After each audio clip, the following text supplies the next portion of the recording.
Une figure des lettres à Paris. Bonjour Emmanuelle de Boisson. Bonjour. Vous êtes la présidente du prix de la Closerie des Lilas que vous avez fondé. C'est un prix, il n'y a que des femmes qui récompensent les meilleurs livres.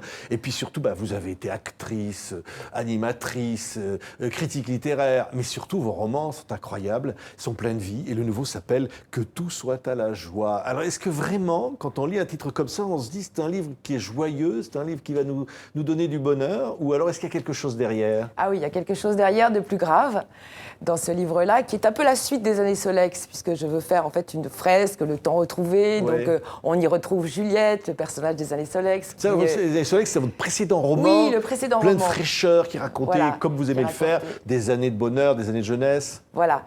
Et là, donc, elle est montée à Paris, alors elle cherche sa voie entre le théâtre et l'écriture, elle va tomber amoureuse. Et puis, il va lui arriver dans sa famille, alors qu'elle est en pleine période d'insouciance, un drame, un secret de famille, qui est la mort de son grand-oncle. Alors, je dis son grand-oncle qui s'appelle Paul Dantec, qu'elle appelle oncle Paul, et parce que c'est un roman. Oui. C'est un roman, j'ai fait ce choix parce que je me suis dit que cette histoire de ce grand-oncle qui était extraordinaire, qu'elle adorait, qui était un prêtre très médiatique, finalement, cardinal, médiatique, très haut niveau contesté, dans la religion. Très érudit, théologien de grand renom, que tout le monde admirait, qui était quand même... on aurait pu penser qu'il deviendrait pape, même à un moment. Oui. Eh bien, mais c'est pas ce qui va lui arriver. il meurt chez une prostituée. Il meurt chez une prostituée. Voilà, il meurt chez une C'est quand même prostituée. un événement absolument inattendu. Un événement qui a été une déflagration totale médiatique d'abord, parce que le Canard enchaîné s'en est emparé. Mais ça, donc on parle d'une histoire vraie, là, alors Emmanuelle c'est de une Boisson. histoire vraie, mais je l'ai transposée en roman, me disant que dans le roman, je pouvais mieux approcher la vérité des êtres, paradoxalement, mieux comprendre la psychologie, mieux créer de l'émotion et ne pas le trahir. Parce que si vous voulez, j'aurais pu faire un essai sulfureux, un racoleur en racontant la révélation. Oui, parce que ça a été traité de cette manière-là. Vous parliez du Canard enchaîné, parce que alors là, c'est l'affaire du cardinal Danielou, qui a vraiment existé, qui vraiment est mort dans les bras d'une prostituée. Alors c'est lui, bien sûr, mais en même temps, je me suis vraiment permis de romancer cette histoire parce que justement, je voulais montrer aussi la psychologie d'un prêtre, comme ces prêtres en proie à des doutes dont parle Graham Greene dans La puissance et la gloire, ou Bernanos, et à des démons, et qui... comment est-ce qu'ils s'arrangent avec leur conscience? J'ai essayé de chercher, j'ai essayé de comprendre aussi son rapport avec la prostituée. Oui.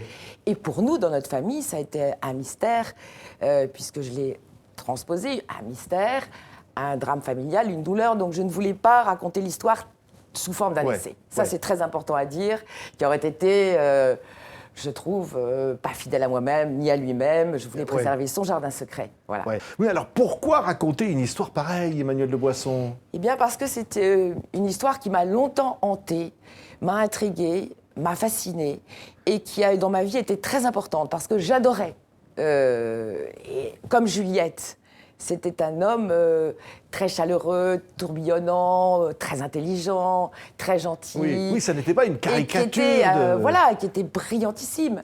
Et donc, et puis qui m'a beaucoup influencée. C'est lui qui m'a donné envie d'écrire, c'est lui qui m'a transmis cette joie, je crois, qu'il avait en lui, parce que c'était un homme habité par la foi. D'où le titre de votre livre, Que tout soit à la joie. Voilà. Et découvrir qu'il meurt chez une prostituée, j'avais 18 ans à l'époque, comme le père Dantec, qui est donc le personnage, puisque c'est devenu un personnage, c'est vraiment un traumatisme, c'est un mystère qui suscite des fantasmes. Oui. Comment est-il mort? Est-ce qu'il venait confesser une prostituée? Est-ce qu'il était la victime du KGB, des barbouzes? Est-ce qu'il couvrait un homme politique? Le mystère a perduré pendant des années. C'est-à-dire qu'on n'a jamais vraiment su ce qui s'était réellement passé. La salit terriblement. Parce que vraiment, c'était une question de... Et j'ai voulu sauver son honneur perdu. Je me suis dit, d'abord, on ne peut pas accepter ça, on ne peut pas accepter ce mystère. Et il faut comprendre la vérité et le comprendre lui. Donc j'avais écrit une bio à l'époque qui le réhabilitait. Et après, je me suis dit... Et j'avais découvert la vérité. J'avais rencontré la prostituée. Donc je me suis dit, je vais maintenant le romancer pour que les choses soient apaisées et qu'on découvre que c'est un parcours d'un homme finalement très humain et que c'est une belle histoire finalement. Oui, alors dans votre livre, le personnage veut écrire justement. Mais évidemment, elle est contre finalement sa famille, qui ne veut pas que l'on exhume voilà, tout cela. Il y a la peur du scandale. Et au fond, votre livre raconte une lutte contre les conventions, finalement une volonté de cette jeune femme de trouver la vérité, simplement, pour être finalement vrai, en accord avec soi-même. Tout à fait, tout à fait. Et c'est un long parcours. Alors c'est vraiment, le roman est construit comme une intrigue à rebondissement. Il y a des fausses pistes, il y a des menaces, il y a des interdictions. Elle se heurte à vraiment une hostilité farouche contre cette quête de vérité. Beaucoup de gens ne voulaient pas savoir, ne voulaient pas avoir la vérité. Donc sa famille, mais non, pas seulement sa famille, tout ce qui... Enfin, un faisceau de menaces autour d'elle, et elle va jusqu'au bout enquêter et finir par découvrir la vérité en rencontrant enfin cette femme qui s'appelle Loulou. Et elle est quand même assez fascinée par les prostituées tout le long du roman, parce qu'elle est tellement marquée par cette histoire qu'elle essaie de comprendre qu'est-ce qui se passe dans la tête d'une prostituée. Finalement. C'est de ça dont on parle aussi. Quel est son roman, passé? Comment peut-elle accepter? Qu'est-ce qui la pousse à se donner à des clients qui sont souvent qui l'avilissent? Pourquoi?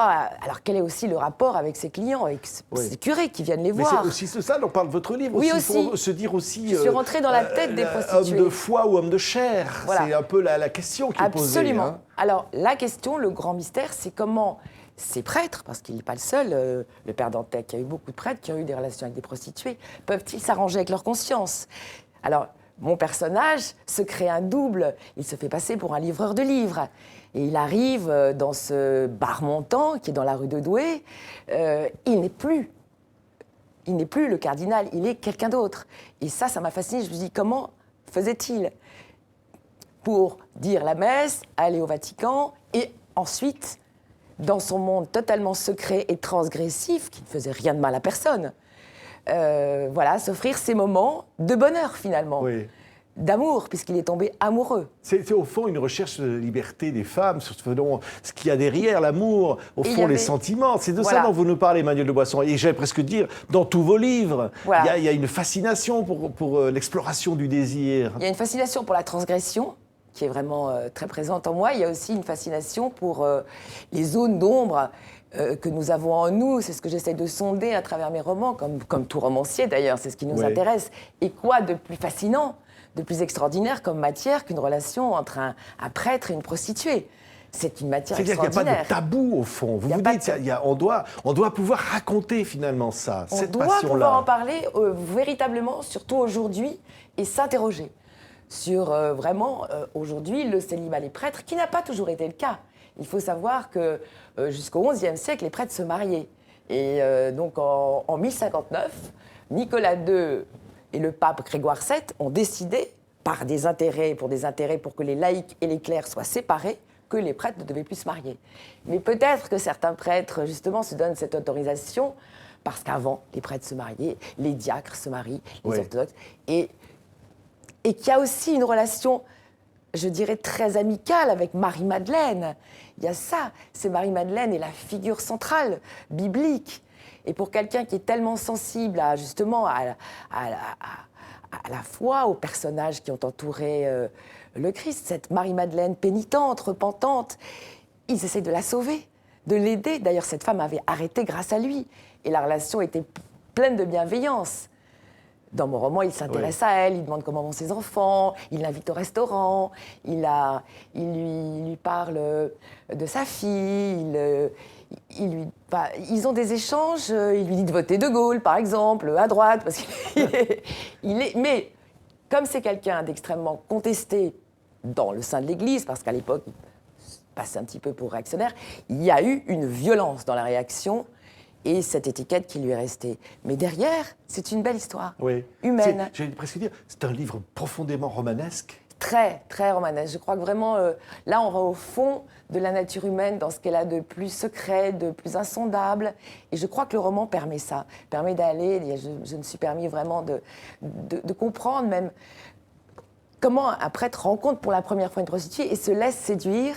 Qu'est-ce qui se passe dans sa tête, dans la tête de ces femmes aussi? Qu'est-ce qui se passe dans ces bordels? Puisque c'est vraiment ça. Est-ce que c'est... Longtemps, on peut imaginer qu'un prêtre comme ça est pervers. Et en fait, plus on découvre une vérité, plus on s'aperçoit que non, ils ne le sont pas. La réalité est plus complexe. La réalité est beaucoup plus humaine qu'elle n'apparaît. Oui. Merci beaucoup Emmanuel de Boisson. Ben voilà, si vous cherchez votre livre pour l'été, c'est celui-là. Que tout soit à la joie chez Héloïse d'Ormesson. Magnifique livre. Merci beaucoup Emmanuel de Boisson. Merci beaucoup à vous.